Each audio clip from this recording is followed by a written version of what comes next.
Lecture du livre Patriarches et prophètes d'Ellen White. Chapitre 52. Les fêtes annuelles. Les assemblées religieuses annuelles, qui réunissaient tout Israël au sanctuaire, étaient au nombre de 3. Le premier lieu de ces rassemblements fut d'abord Silo. Plus tard, lorsque Jérusalem devint le centre du culte, c'est dans cette ville que les tribus se réunirent pour célébrer leurs fêtes solennelles. Israël était entouré de tribus farouches et belliqueuses, toujours prêtes à se jeter sur son territoire. Néanmoins, 3 fois l'an, tous les hommes valides et toutes les personnes capables d'entreprendre ce voyage devaient quitter leur maison pour se rendre au centre du pays, au lieu des grandes solennités. L'occasion était donc belle pour leurs ennemis de faire irruption dans ces foyers déserts et de les piller. Mais Dieu garantissait Israël de l'invasion, il avait promis d'être le protecteur de son peuple. L'ange de l'Éternel, dit le psalmiste, campe autour de ceux qui le craignent, et il les arrache au danger. Il avait déclaré à Israël que lorsqu'on se rendrait au lieu fixé pour l'adorer, il réprimerait chez ses ennemis toute velléité de conquête. Je chasserai les nations devant toi, et j'étendrai tes frontières, avait-il dit, et personne n'aura la tentation de prendre ton pays, pendant que tu monteras pour te présenter 3 fois par an devant l'Éternel ton Dieu. La première de ces fêtes, la Pâque, ou la fête des pains sans levain, avait lieu au mois d'Abib, premier mois de l'année juive, qui correspond à la fin de mars et au commencement d'avril. Les froids de l'hiver étaient terminés, la pluie de la saison avait cessé de tomber, toute la nature se parait des splendeurs du printemps.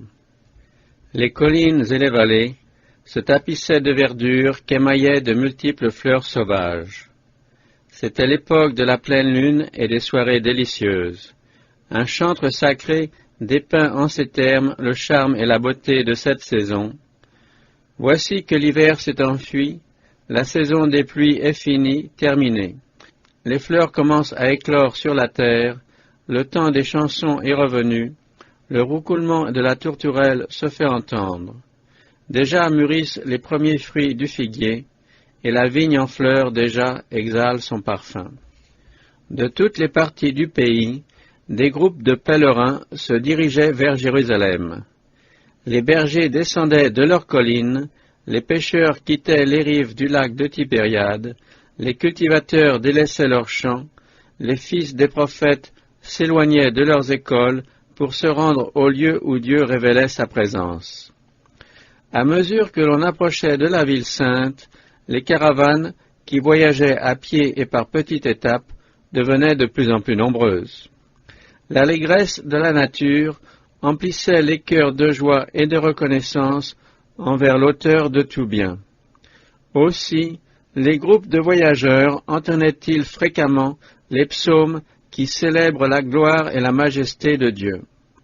Au signal donné par une trompette, accompagnée du son des cymbales, des centaines de voix chantaient en chœur le cantique d'action de grâce. Je me réjouis quand on me dit « Allons à la maison de l'Éternel ». Nos pas s'arrêtent dans tes portes, ô Jérusalem. C'est là que montent les tribus de l'Éternel, pour célébrer le nom de l'Éternel. Priez pour la paix de Jérusalem, que ceux qui t'aiment vivent en sécurité.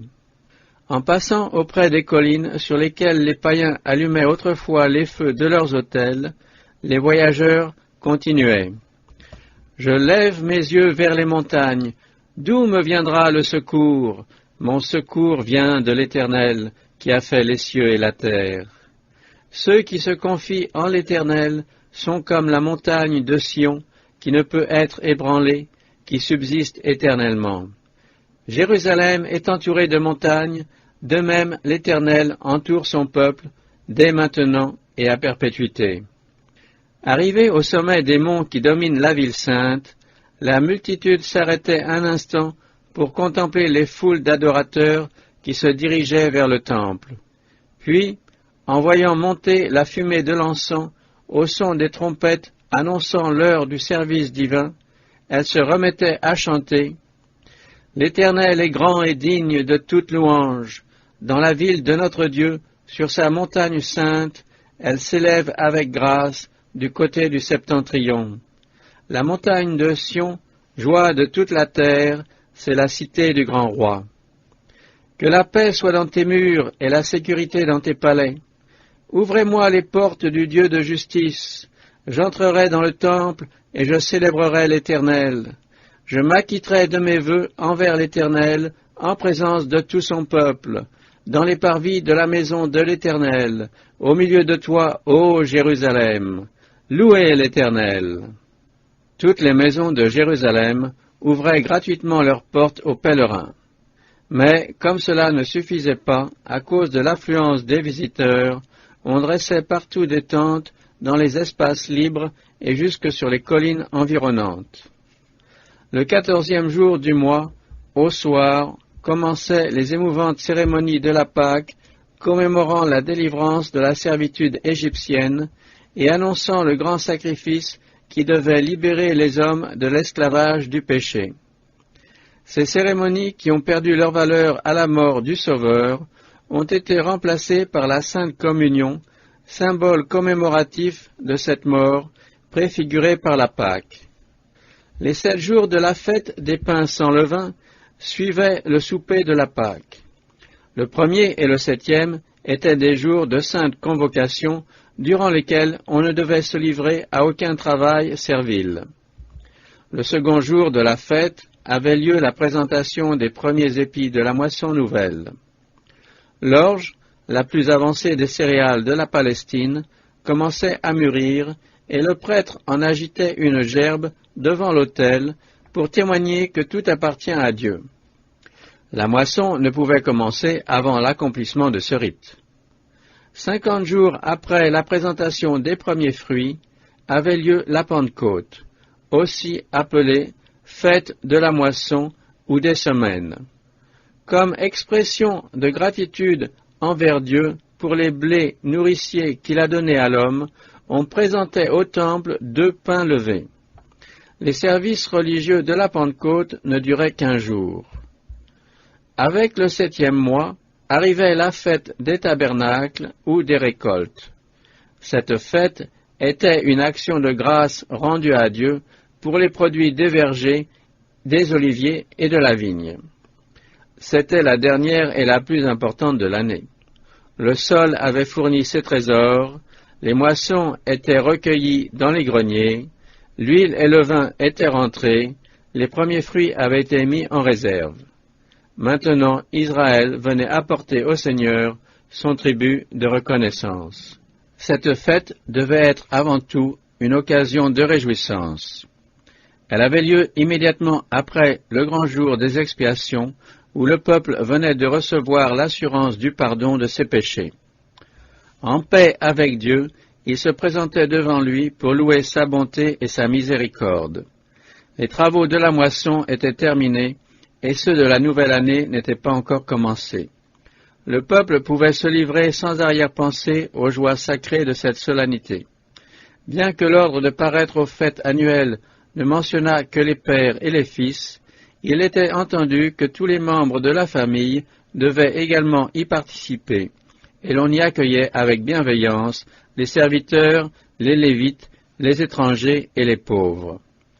De même que la Pâque, la fête des tabernacles était commémorative. En souvenir de leur vie errante dans le désert, les Israélites quittaient leur maison pour se loger sous des abris ou bocages de verdure, faits de branches de palmiers, de rameaux d'arbres touffus et de saules de rivière. Au 1er jour avait lieu une sainte assemblée, de même qu'au 8e jour qui suivait la fête. Le but de ces solennités annuelles était d'encourager jeunes et vieux au service de Dieu, tout en donnant aux habitants des diverses parties du pays l'occasion de faire connaissance et de resserrer ainsi les liens qui les attachaient les uns aux autres et au Seigneur. Belle et heureuse chose pour le peuple de Dieu à notre époque, s'il avait aussi une fête des tabernacles, une fête commémorative des biens dont le ciel l'a comblé. De même qu'Israël célébrait le souvenir de la délivrance de ses pères, ainsi que celui de sa conservation miraculeuse durant ses pérégrinations, nous devons de même nous souvenir avec gratitude comment Dieu nous a retirés du monde et nous a fait passer des ténèbres à la glorieuse lumière de sa grâce et de sa puissance. Aux Israélites qui demeuraient à une très grande distance du tabernacle, l'assistance à ces assemblées annuelles prenait plus d'un mois chaque année. Cet exemple de zèle pour la cause de Dieu devrait augmenter à nos yeux l'importance du culte public et la nécessité de subordonner nos intérêts personnels et terrestres aux choses spirituelles et éternelles. Négliger le privilège de nous affermir dans la foi et nous encourager mutuellement dans le service de Dieu, c'est subir une grande perte. Les vérités de la parole inspirée perdent à nos yeux leur importance et leur éclat. Nos cœurs cessent d'être éclairés et réchauffés par les effluves sanctifiantes d'en haut, et notre vie spirituelle s'étiole. Les chrétiens en général se privent de bien des joies par leur manque de sympathie.